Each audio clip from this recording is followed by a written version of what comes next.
Hoy vamos a hablar sobre volver. En este podcast entrevisté a muchos trabajadores de diseño en la diáspora porque creo que es una pena que no estemos más cerca y que muchos de los que vivimos afuera no estamos realmente contribuyendo a nuestros países o contribuimos mucho menos de lo que en realidad podríamos. Todavía trabajamos cada uno desde sus países de adopción, en mi caso desde Finlandia, pero la verdad, yo no veo la hora donde el trabajo se haga sin fronteras, implementando lo que aprendimos también para contribuir a nuestros países de origen. ¿Por qué la mayoría de los que se van dejan de estar en relación con las redes de profesionales en sus propios países? Porque pasa el tiempo y cuando uno vuelve no tiene ganas de trabajar, sino de ver a los amigos y la familia. Si voy por 2 semanas a Argentina, por ejemplo, y doy clases 3 días, como las clases suceden a la noche, son 3 noches que no veo a mis queridos. Y justamente es a la noche cuando los amigos que trabajan pueden dedicarnos un tiempo. Esa es una de las razones. La otra es que no todos tenemos la suerte de viajar constantemente, entonces los contactos profesionales se van perdiendo.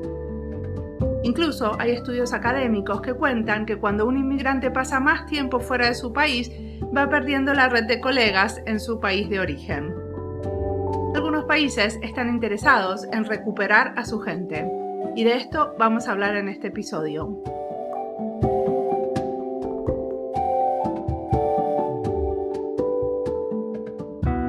Rosa Torget es diseñadora de servicios e investigadora española. Ella estudió en Dinamarca y volvió a España, donde trabajó en un proyecto justamente para incentivar a españoles en la diáspora a volver. Mi nombre es Mariana Salgado, esto es Diseño y Diáspora.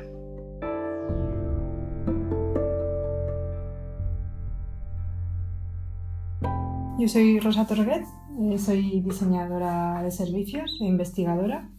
Actualmente vivo en Madrid, aunque estuve 8 años fuera de España, en algunos países de Europa y en Colombia. Mis primeros pasos fueron como diseñadora industrial. Lo que pasa es que luego con el tiempo me fui moviendo hacia un enfoque de diseño que diera más lugar a las personas y que las pusiera en el centro del proceso.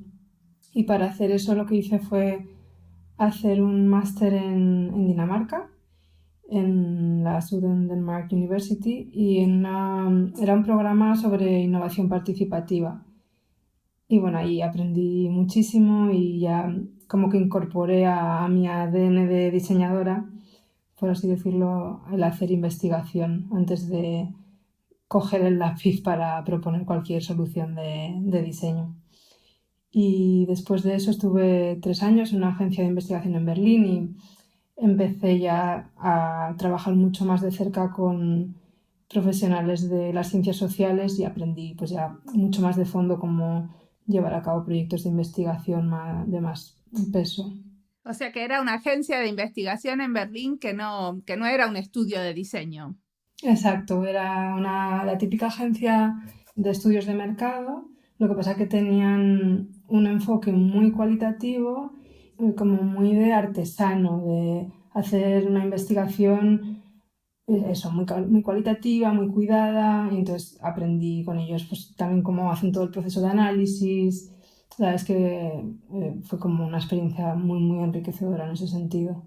¿Y vos podías como diseñadora como llevar las cosas como un poco más allá? Claro, yo creo que ese era el punto fuerte que yo aportaba, era que venía de una disciplina muy distinta y les ayudaba a muchas veces materializar los resultados de la investigación, a también ir a campo con un punto de vista de diseñadora, pues con los sesgos que tenemos los diseñadores, pero como también mucho más orientado a la acción, combinando no solo la observación, sino también pues eso, a veces intervenir los contextos y hacer acciones un poco distintas de investigación que luego dan resultados más orientados a soluciones, a buscar áreas de oportunidad y todo eso. ¿Y después qué pasó que te fuiste de ahí? Porque eso parece un trabajo de lo más interesante. Sí, sigo aquí. Es que no sabía si me querías preguntar algo. Y después de eso lo que hice fue, estuve en la Universidad de los Andes en Colombia Estuve allí 6 meses como profesora visitante, un semestre. Entonces, esa parte de mi carrera fue en la que ya empecé a ver que se puede hacer diseño social, que se puede hacer un diseño comprometido con los retos que tiene una sociedad y que se puede aportar a través del diseño. Hay muchas herramientas que nos pueden ayudar a enfocar y ver cómo transformar situaciones que a lo mejor no son ideales a veces. ¿Y cómo fue que en esa universidad especialmente encontraste el diseño social? Bueno, fue porque allí el enfoque que tienen, para empezar, digamos, a nivel diseño, es muy transdisciplinar, por así decirlo. O sea, no separan diseño gráfico de diseño industrial, sino que hay una formación de diseño. Entonces entienden que cualquier diseñador tiene que tener una base metodológica, de pensamiento de diseño, para poder abordar proyectos de una manera holística, y luego ya cada uno se especializan en lo que más le vaya interesando según sus capacidades y sus intereses. Entonces, desde ese punto de vista me parece muy interesante, porque creo que en la sociedad actualmente es importante tener personas que tienen toda esa base de saber enfocar un proyecto desde el principio, que no tienen que entrar al final del proceso a hacer algo bonito, que es muchas veces lo que nos ocurre a los diseñadores. Entonces, son diseñadores muy completos en ese sentido, y por eso es que ya desde el primer semestre ellos empiezan a salir a hacer campo desde el principio, a encontrar cualquier situación cotidiana en la que se puede observar algo y mejorarlo. Entonces, están desde el principio de su carrera, en sus estudios, muy apegados a la realidad de la ciudad, en ese caso pues en Bogotá, que es donde estábamos. Van siempre haciendo campo constantemente y sabiendo que cualquier solución que salga a la realidad viene de haber observado algo. ¿Y después qué pasó? ¿Cómo sigue la historia? Y después pasó que, claro, como yo había estado en Alemania 3 años trabajando en alemán, con todo el esfuerzo que eso me supuso, y al llegar a Colombia y poder trabajar de nuevo en castellano, para mí fue un cambio increíble. Y entonces ya dije, vale, vuelvo otra vez a España. Y fue cuando empecé mi andadura como diseñadora independiente, y empecé también a darme cuenta de que yo como diseñadora puedo intentar abordar proyectos pues de este tipo, más sociales, digamos, más comprometidos de alguna manera. Y entonces tuve la oportunidad de estar colaborando después de un tiempo con Volvemos, que es una asociación sin ánimo de lucro, formada por emigrantes españoles, y ellos impulsan iniciativas para facilitar el retorno de migrantes a España. La comunidad, cuento un poquito porque luego viene un poco al caso del proyecto que quiero compartir. La asociación cuenta con una comunidad como de 12.500 emigrantes que desean retornar, que se dan de alta en la plataforma de la asociación. Y entonces, bueno, eso fue como un impulso muy grande para poder hacer este proyecto que te quería contar. En España, también para darte un poquito de contexto, en 2018 hubo una moción de censura al gobierno que estaba en aquel momento activo, y el nuevo gobierno que se formó tuvo como prioridad impulsar una nueva política pública orientada al retorno de migrantes a España. ¿Qué quiere decir de censura? O sea, el gobierno que estaba antes de 2018 no quería traer a los españoles que se habían ido. No puso interés en ello, digamos. Supongo que no era su prioridad en aquel momento, porque Volvemos sí que hizo esfuerzos por comunicarse con la Secretaría de Estado y estar pues, en contacto y visibilizar su trabajo, pero en aquel momento no hubo ese interés, digamos.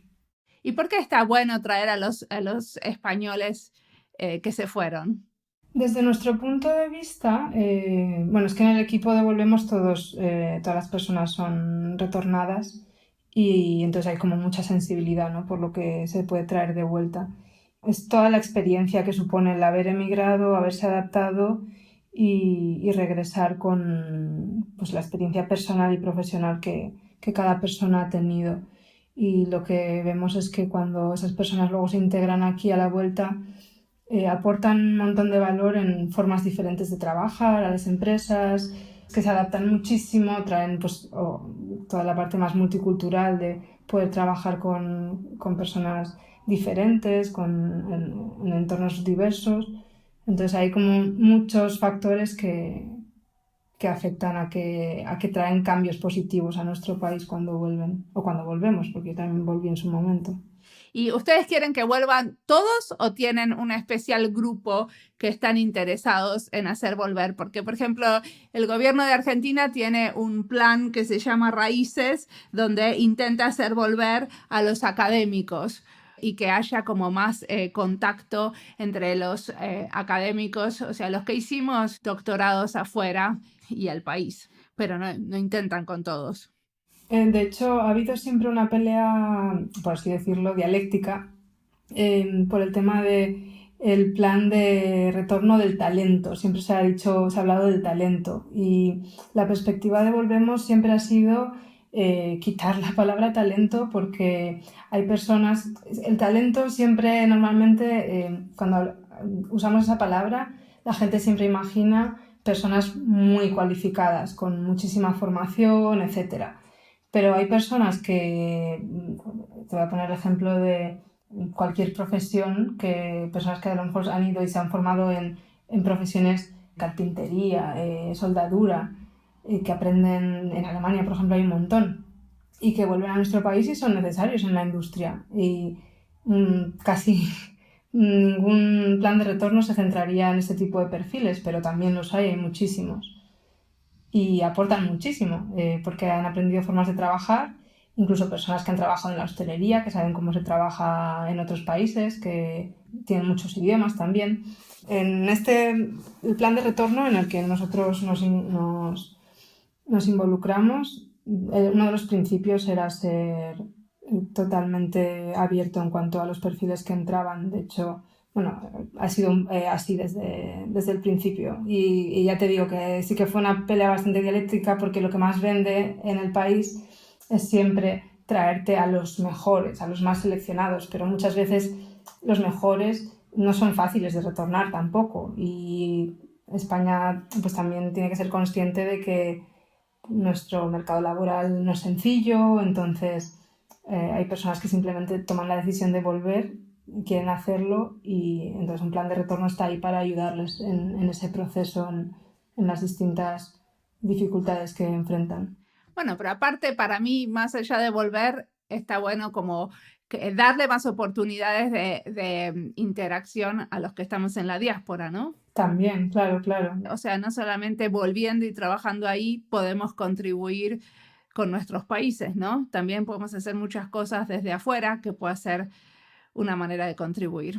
Sí, exacto. De hecho, hay un tejido un tejido de personas, una red de personas que se puede activar muchísimo más porque muchas de estas personas están muy desconectadas de España y a lo mejor incluso estando lejos pueden seguir conectadas, como por ejemplo con la iniciativa que tú tienes, estás conectando a muchísimas personas estando en otro lugar del mundo, ¿no? Esas cosas. Sí, aparte, o sea, te digo que cuando yo participo de una red de científicos o académicos argentinos, esta que te contaba, que es parte del Plan Raíces, que las reuniones las organiza la embajada, y la realidad es que muchísimos de los académicos no tienen mucho contacto con Argentina y no lo tienen porque están muy concentrados en lo que hacen, que si se los pedirían y si otros los convocarían, también, o sea, les encantaría participar, les encantaría hacer más cosas con Argentina, pero bueno, no aparecen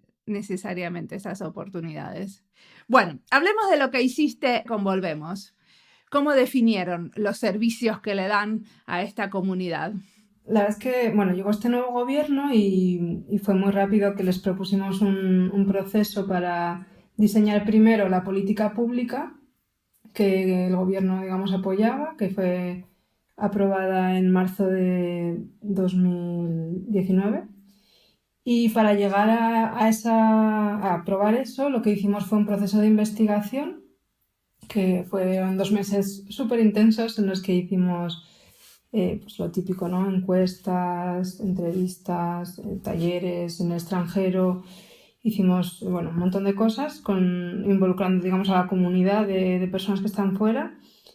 Y en esta etapa de investigación fue clave esa comunidad con la que ya contaba Volvemos de base, que nos sirvió mucho para explorar distintos perfiles de migrante, todo lo que necesitan. Una preocupación que teníamos era el llegar a las suficientes personas para tener un espectro muy amplio de necesidades, digamos, detectadas para poder estructurar la política pública.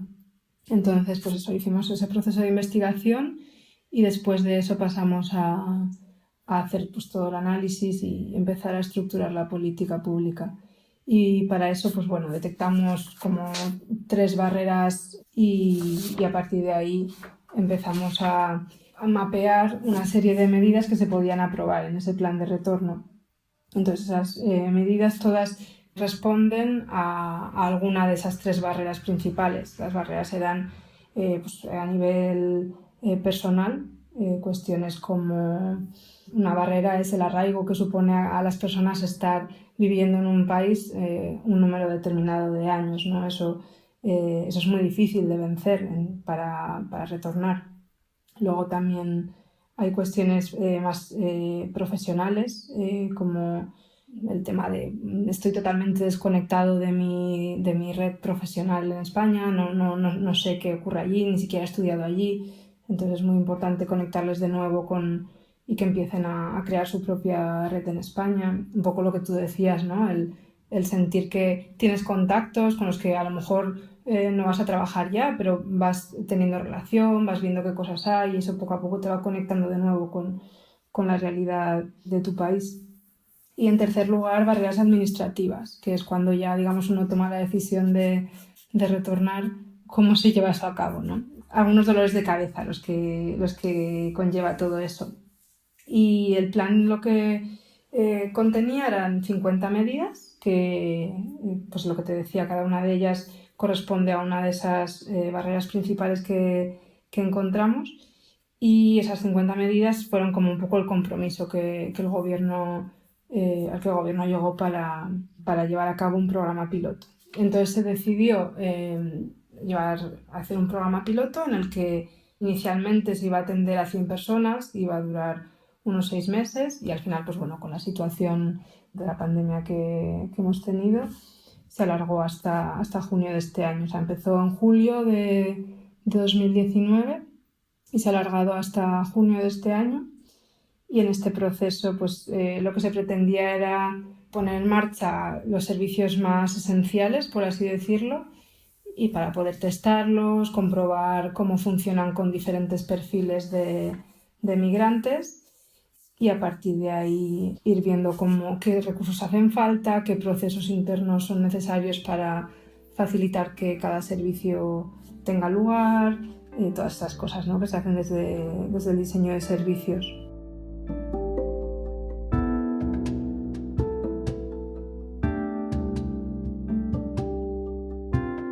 Cuando hice esta entrevista hace unos meses, no sabía que me iba a tocar trabajar sobre este mismo tema en mi trabajo en el ministerio. El organismo que funciona como locomotora haciendo la estrategia de gobierno para los finlandeses residiendo en la diáspora es el Ministerio del Interior, donde trabajo. Y justamente me tocó participar en la creación de esa estrategia. Recién estamos dando nuestros primeros pasitos, consultando diferentes actores para entender cómo los podemos invitar a participar de este proceso. Por eso, justo ahora, escuchar de nuevo esta entrevista para mí es interesantísimo. Rosa dice que consultaron varios ministerios para crear su servicio y para nosotros es igual. Es un trabajo interdisciplinario e interministerial donde participan muchos para hacer una estrategia.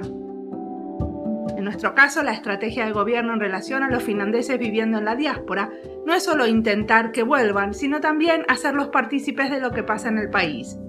La interacción con esta población puede tener diferentes fines, como el apoyo a negocios que promuevan los objetivos de alcanzar la neutralidad de carbono antes del 2050, por dar un ejemplo.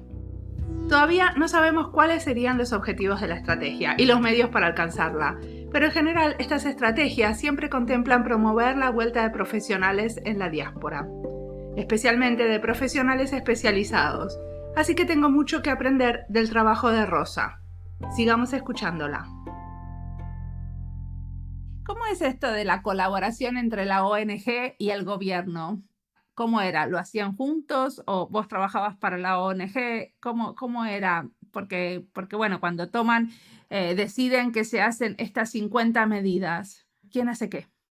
Nosotros, la verdad es que tuvimos un rol bastante poco habitual, creo yo, en el sector público, porque teníamos un doble rol de consultoría, por así decirlo, porque estábamos facilitando todo un proceso y además teníamos el contacto directo con los usuarios y las usuarias, digamos, de lo que iba a ser la política pública, que es la comunidad de migrantes.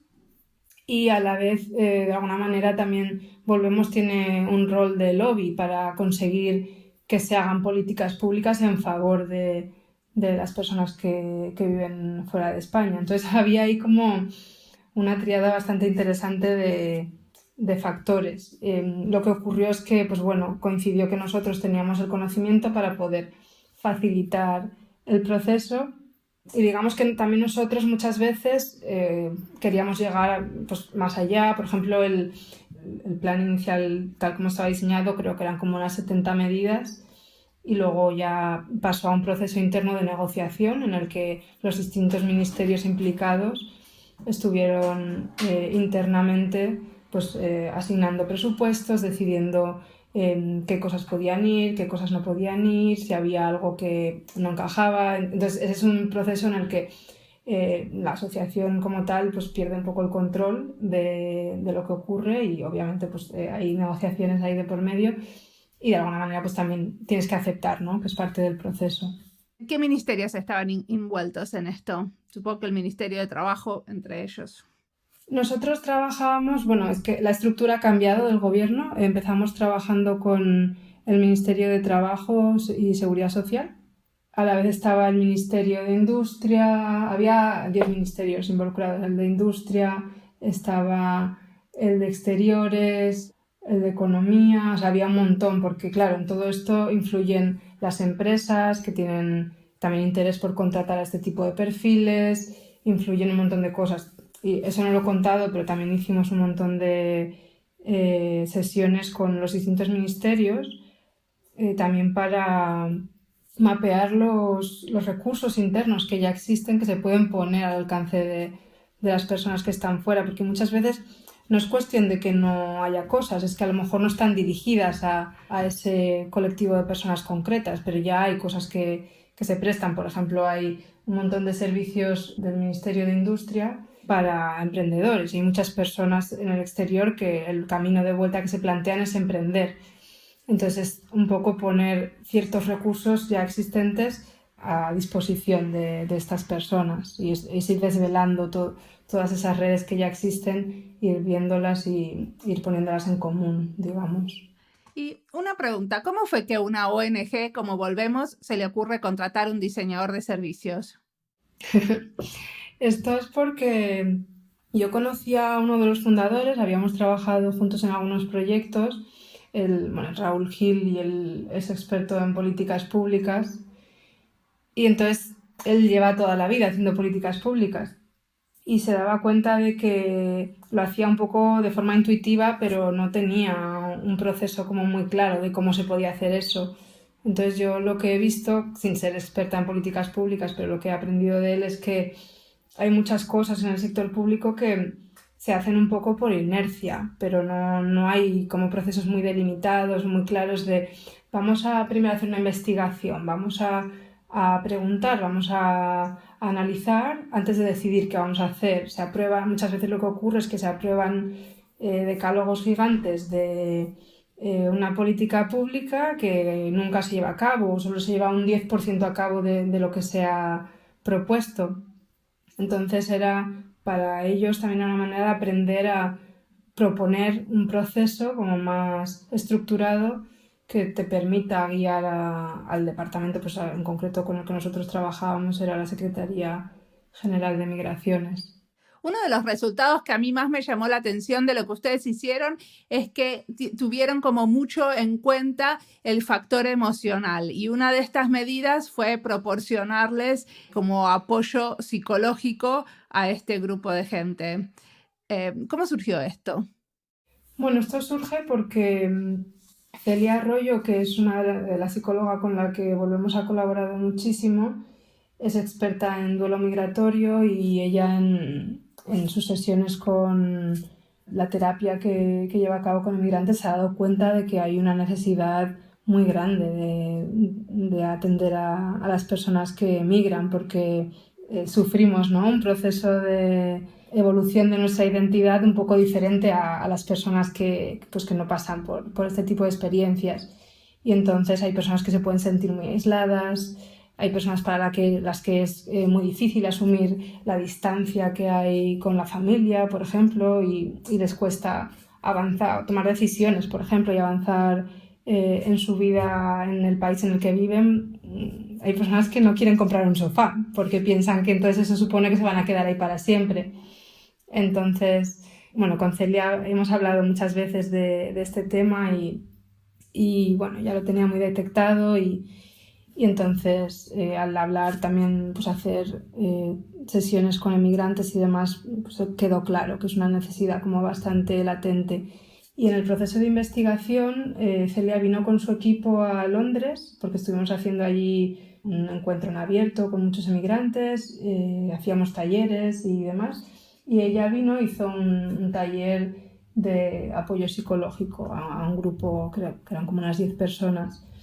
Y la verdad es que les abrumó el resultado, porque la gente enseguida se emociona, claro, porque los emigrantes están lejos de casa, muchas veces no tienen contacto con otras personas españolas, y abrir espacios de ese tipo, en ese caso pues era un grupo, la verdad es que fue muy emocionante para todos, y les ayudó mucho les da muchas herramientas para darse cuenta de que están en un proceso y que hay decisiones que a lo mejor están bloqueando en su vida para avanzar y hacer otras cosas, o incluso si necesitan volver, pues que sea de manera como muy consciente, ¿no?, las decisiones que tomen. Entonces, la psicología tiene muchas herramientas para ayudar en eso. Y durante el piloto lo que se hizo fue detectar casos en los que pues, el equipo de Celia determinaron qué condiciones más o menos, digamos, tenía que cumplir una persona para entrar al servicio, y entonces cuando se detectaba desde otro de los servicios, que es el de asesoramiento laboral, cuando se detectaba a alguien pues, que tenía un perfil concreto que necesitaba ese apoyo, se derivaba a ese servicio. Y además me gustaría decir también, porque esto no se habla mucho, y es que hay mujeres que sufren violencia de género, violencia machista en el extranjero, y entonces, pues bueno, son personas que son muy vulnerables, y entonces pues que sepan que tienen un servicio a su disposición para este tipo de cosas es muy importante. Sí, ¿y cómo cambió con el tema de corona toda esta comunidad? O sea, hay más gente que quiere volver cuando las fronteras estuvieron cerradas por un tiempo, y también, bueno, uno está en una situación más vulnerable siendo un extranjero cuando pasan estas cosas así como muy fuertes. Con la pandemia lo que ocurrió es que, claro, de repente la gente se da cuenta de que está muy lejos, o sea, ya lo saben, ¿no? Son muy conscientes, pero se dan cuenta de que esa lejanía impide volver a casa de repente en momentos inesperados como esto. Era algo que nadie esperaba. ¿Pero hay más gente que está queriendo volver? Sí, sí, lo que ha ocurrido es que a muchas personas les ha hecho sentir muy vulnerables. Y entonces hemos visto un efecto de tenía un deseo de volver, pero ahora ya es incontenible. Ahora ya quiero volver sí o sí porque no quiero que esto me vuelva a pasar lejos de casa. Y también hay personas que han perdido a sus familiares estando tan lejos, entonces es un proceso muy duro. Ok. ¿Y qué te imaginas haciendo en el futuro? ¿Qué me imagino haciendo en el futuro? Pues me imagino facilitando procesos de innovación, idealmente en el sector público, y me imagino procesos más colaborativos, más abiertos, en los que las personas aportan no tanto desde, que a veces se hace mucho, ¿no? Aportamos mucho desde el ego a veces porque no sabemos hacerlo de otra manera, aportando más desde la intuición de cada uno y desde la honestidad y a veces incluso desde la vulnerabilidad, porque ahí es donde podemos estar más de acuerdo, ¿no? Y tener más empatía hacia los demás. ¿Pero vas a seguir trabajando para Volvemos? ¿Te ves haciendo otras cosas adentro del sector público, o sea, siendo un empleado del sector público o como consultora? Por ahora más como consultora, porque en España no existen los diseñadores en el sector público en un puesto, digamos, fijo. Pero sí que me apetece mucho encontrar, creo que hay mucho espacio, por ejemplo, para hacer formaciones a empleados del sector público. Creo que hay mucho espacio para hacer cosas muy interesantes. Y muchas veces, pues eso, en ese terreno de consultoría, pero también en proyectos como muy sociales, en ese espacio, un poco a veces indefinido de que uno no sabe a veces si es activismo o una mezcla de todo eso. No sé si se entiende. Sí. Y decime, ¿qué te inspira? Algo que me inspira mucho es nutrirme de otras disciplinas y en concreto, por ejemplo, me he visto en los últimos años recurriendo mucho al teatro para poder aportar, por ejemplo, cuando diseño un taller, poder aportar otras formas de interactuar entre las personas, otras dinámicas que permitan que los procesos surjan de un estado eso, no tan ego, sino más una intuición de lo que hace falta, de lo que necesitamos todos. Y por eso a veces he hecho formaciones de teatro pues, con técnicas de improvisación, por ejemplo, o hice un curso con una chica de aquí de Madrid que se llama Paris Aznar, que es increíble, que me encanta, que hace teatro social con técnicas de teatro del oprimido, por ejemplo. Ese tipo de cosas me fascinan. ¿Y lo usaste para diseñar? Porque hay muchos diseñadores que, sobre todo diseñadores de servicios, que usan la dramatización como parte de entender cómo tiene que ser un servicio. ¿Vos lo usaste? Sí, a mí eso me encanta porque, claro, las técnicas de teatro te las puedes llevar a donde quieras para luego usarlas, eso, para actuar algo, para imaginarte cómo es otra cosa, para reflexionar incluso acerca de la materialización de los objetos, de lo que pueden o lo que no pueden, de cómo expresan. Pero, por ejemplo, ¿cómo lo usaste? ¿Me das un ejemplo? A veces, por ejemplo, cuando he trabajado en talleres pues, con una marca que quiere volver a sus valores y representarlos, a lo que me ha servido mucho es ayudarles a representar pues, esos valores a través del cuerpo, haciendo como si fueran una emoción, un objeto, algo que representa esa marca. Entonces, puedes ir elaborando un montón e ir construyendo sobre una actividad concreta de ahora vamos a ser, pues recuerdo una actividad en la que soy un árbol, pero ¿qué tipo de árbol soy, no? Soy un árbol centenario y llevo aquí millones de años, bueno, millones no, pero cientos de años. O soy una pequeña flor. Entonces, de ahí se pueden trabajar muchísimas cosas en diseño, por ejemplo. A mí siempre me parece muy interesante porque la gente, cuando les llevas a ese terreno, la gente, si consigues que la dinámica sea fluida y haya un buen ambiente de colaboración, se sacan cosas que desde la racionalidad no salen. A mí me pasa que en el sector público donde yo trabajo, me parece como difícil poner a la gente a actuar, ¿no? Por lo menos no me imagino los funcionarios públicos finlandeses siendo súper expresivos corporalmente, pero sí algunas veces usé como muñecos de Legos o también tengo una caja de títeres, porque me parece que les es más fácil hacer actuar a un títere o a un muñequito de Lego que poner el cuerpo ellos mismos. Sí, eso es cierto, eso cuesta mucho. Entonces, a veces la técnica hay que adaptarla y lo de trabajar en mini, llevarlo como a pequeño, también suele ayudar porque no se centra en la persona, sí, depende de la audiencia. De hecho, yo ahora recuerdo un proyecto de investigación que era en residencias de ancianos aquí en España. Iba con un compañero alemán a hacer campo y queríamos entender cosas relacionadas con el cuidado de las personas mayores en la cama, ¿no? Cómo les mueven, las personas que les cuidan, cómo les mueven y demás. Y entonces yo lo que proponía era que hiciéramos como actuar, ¿no? Que yo fuera la paciente y la chica que hacía todo este proceso de cuidado, la persona que lo llevaba a cabo, que me moviese en la cama y contase pues cómo hacía esa rutina, ¿no? Y mi compañero se ponía las manos en la cabeza y decía, no, pero eso es muy extraño, claro. Es que a veces los diseñadores ahí traspasamos muchas veces los límites de lo correcto, ¿no? Para otras disciplinas. Y era como, no, y trajo un muñeco que a mí me parecía mucho menos natural y mucho menos humano e incluso extraño decirle a la chica, muéstramelo con este muñeco. Me parecía mucho más natural ponerme yo y que ella me dijese, porque para ellas es el proceso natural manejar una persona. De hecho, lo estuvimos observando, estuvimos varios días en distintas... Que era un muñeco a escala humana, como un maniquí. Pero es que al final el chico este compró un muñeco que era muy raro, era pequeño, entonces no era la escala humana ni nada.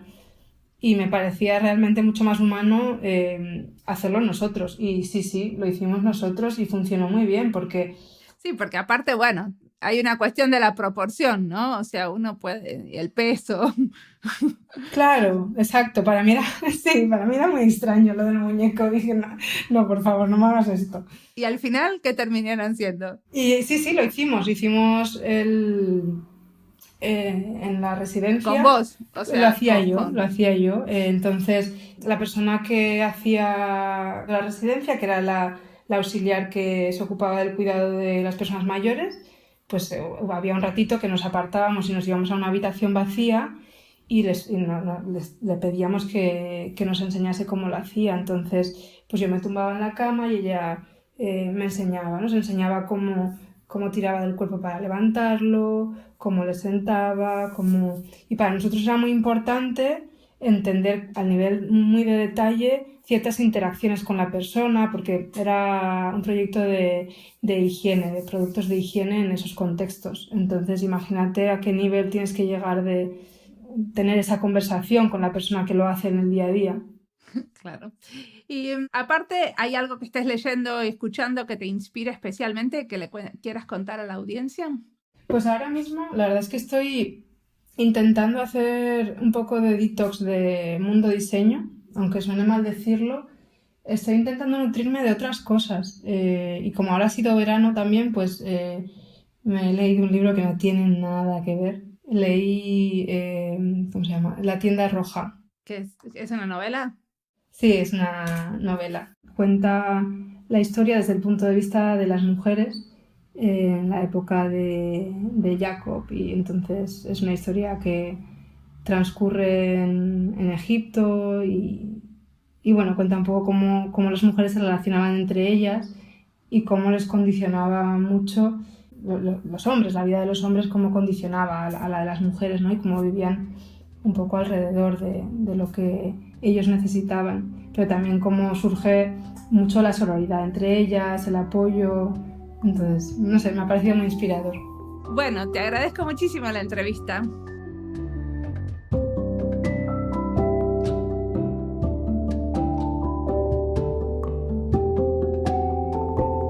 Rosa nos convoca a aportar más desde la intuición, la honestidad y la vulnerabilidad de cada uno. Y cuando hablamos de volver, para alguien viviendo en la diáspora como yo, no sería muy honesto hablar del tema sin preguntarme si no quisiera volver.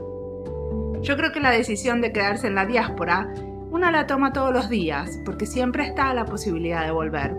De hecho, mi familia volvió un par de veces en los últimos 20 años. Vivimos una vez por 7 meses y otra por un año entero en Argentina. Volvimos a Argentina y después volvimos a Finlandia.